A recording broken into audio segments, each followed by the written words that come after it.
Pour vos portails et garde-corps, faites le choix de Finalu Clos 2000. Votre spécialiste depuis plus de 25 ans, zone artisanale de la tannerie à Ancerville. Contactez-nous pour vos études et rénovations 03 29 75 22 25 ou sur clos2000.fr. Ouvert du lundi au vendredi et le samedi sur rendez-vous. Un record historique de l'équipe française de judo aux Jeux Olympiques de Tokyo. Le judo en pleine expansion à Saint-Dizier. À l'église de Champaubert, l'artiste Canby fabrique des œuvres engagées avec des canettes récupérées.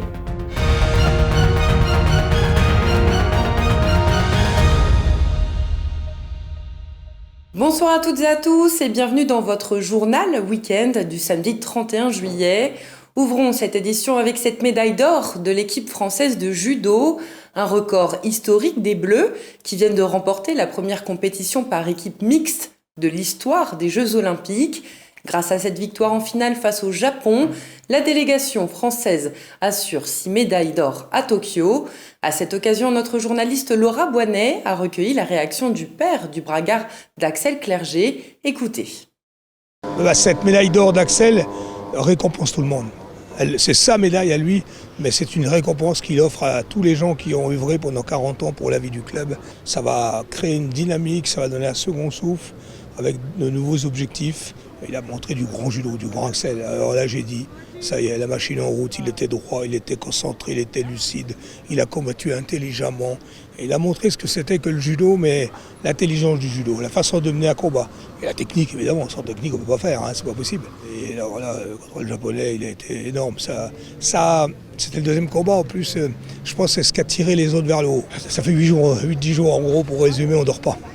Parce qu'on a vu tant être là-haut, être à côté de lui, le motiver, l'encourager, être proche du truc. En plus, moi, le Japon, je connais, ça fait moi 10 fois que j'y vais. Et on y a été au championnat du monde il y a 2 ans, donc on avait nos repères, tout. On le vivait en direct.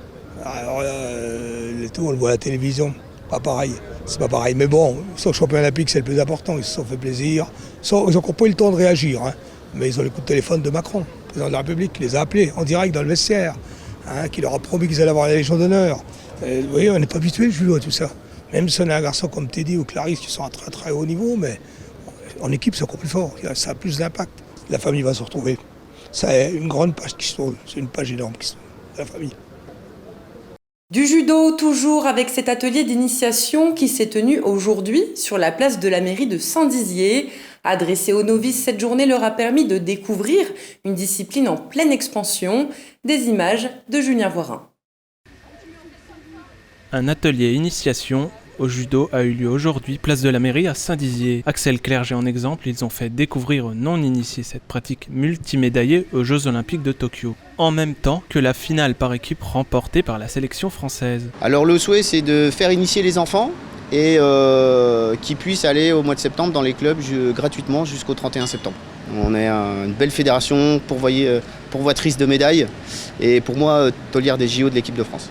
Une découverte bienvenue dans un sport qui comporte un peu plus de 375 000 licenciés. Les jeunes judokas qui montrent au public comment faire se passionnent de ce sport depuis tout petit. Je suis venue ici pour apprendre aux petits à faire du judo, pour donner la passion que j'ai aux enfants. Donc voilà, on est venu pour faire de l'initiation, donc c'est ce que j'ai dit, pour apprendre aux enfants à faire du judo du coup, et j'espère que ça va leur plaire. Montrer notre passion aux autres et ce qu'on fait dans le judo pour qu'eux aussi, si ça leur plaise, venir et en pratiquer. Les bragards venus amener leurs enfants dans l'après-midi ont pu profiter des conseils des jeunes judokas présents sur le tatami. Pour leurs parents, c'était l'occasion de voir un nouveau sport. Moi j'ai un fils qui est footballeur donc, au club de Marnaval, donc il a voulu essayer le sport judo. Sachant que j'ai mon ami, son fils est dans le club, donc, puis j'ai mon neveu de Reims qui est là, donc il n'a jamais connu le judo, du coup il avait voulu essayer ici avec les professionnels, donc voilà. Moi je suis venue voir mon fils, mais ça fait 7 ans qu'il fait du judo, donc j'en ai parlé à ma meilleure amie pour lui dire qu'elle vienne emmener ses enfants, parce que mon fils c'est un fan de judo, la preuve il suit Axel à longueur de temps, et donc voilà. Les intervenants n'ont pas arrêté de l'après-midi, montrant différentes prises de jeu basiques aux habitants de la ville. Passons à l'image du jour. Comme vous le voyez, plus de 200 personnes se sont rassemblées cet après-midi à Saint-Dizier contre le pass sanitaire. Les manifestants clament la liberté individuelle quant à la vaccination et dénoncent le chantage étatique. Ils préviennent, ils seront présents chaque samedi toujours plus organisés jusqu'à ce que la loi soit abrogée. L'instant culture continue avec cet artiste engagé pour la nature et l'humanité. Depuis 10 ans, Canby a ramassé plus de 90 000 canettes éparpillées au sol et en a fait son principal matériau de création. L'artiste plasticienne a investi l'église de Champaubert, sur les bords du lac du Der.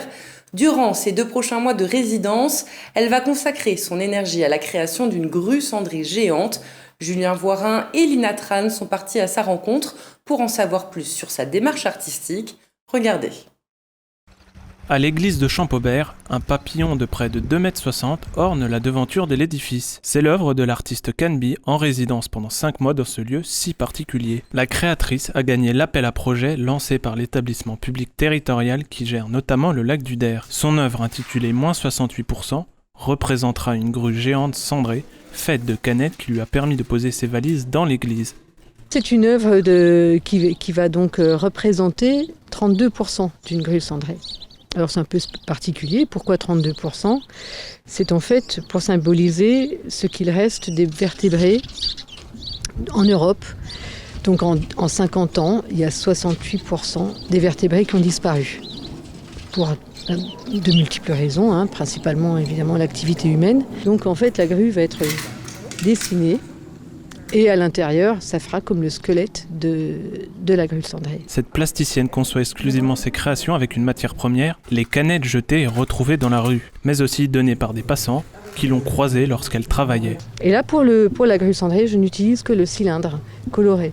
Je vais choisir différentes parties de la canette, découpé en petits morceaux, ce que j'appelle du coup des pixels, parce qu'il y a le travail de pixelisation du visuel, comme vous avez là dans le papillon.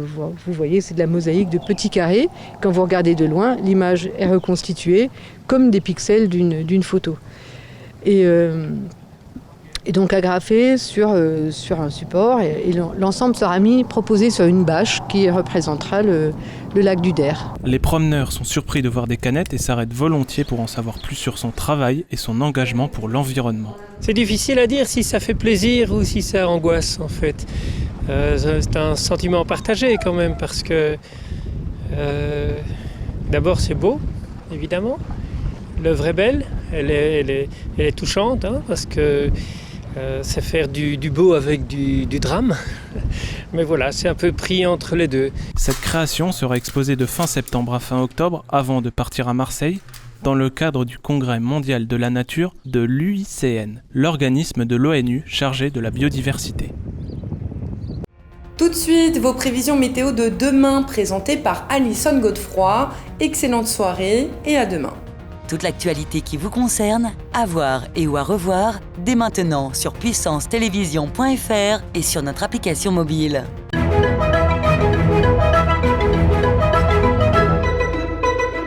Bonsoir à tous. Demain, premier jour du mois d'août, la matinée sera ensoleillée à Saint-Dizier, passage nuageux partout ailleurs. Pour l'après-midi, mauvaise nouvelle, on prévoit un épisode orageux. Les températures seront comprises entre 17 et 21 degrés. Demain, dimanche 1er août, nous fêterons les Alphonse. Très bonne soirée avec Puissance Télévision.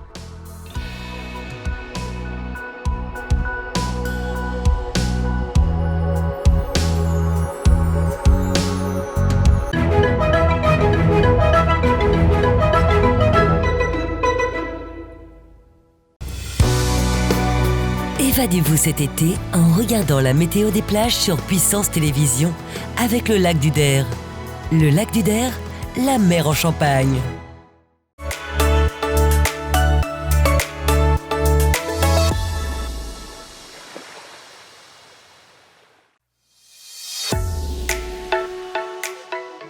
Bonjour à tous et bienvenue dans votre météo des plages. Pour ce premier jour du mois d'août, mauvaise nouvelle, on annonce un épisode orageux. On commence donc avec le lac du Der, ciel nuageux et risque d'orage sur les plages de la Cornée du Der, à Larzicourt, à Nuisement et aux sources du lac. Les maximales atteindront 20 degrés, la température de l'eau quant à elle sera à 15 degrés, l'indice UV sera de 2. Pour les plages de Giffaumont et Champaubert, on annonce également quelques orages, avec un vent qui ne dépassera pas les 12 km/h.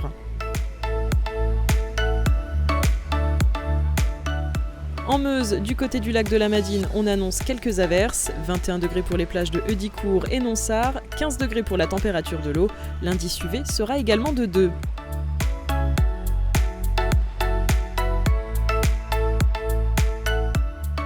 Dans l'Aube, au lac d'Orient, le temps sera orageux. À la plage de Géraudot, de Ménil-Saint-Père et de Lusigny, il fera 20 degrés et les maximales pour la température de l'eau atteindront 15 degrés.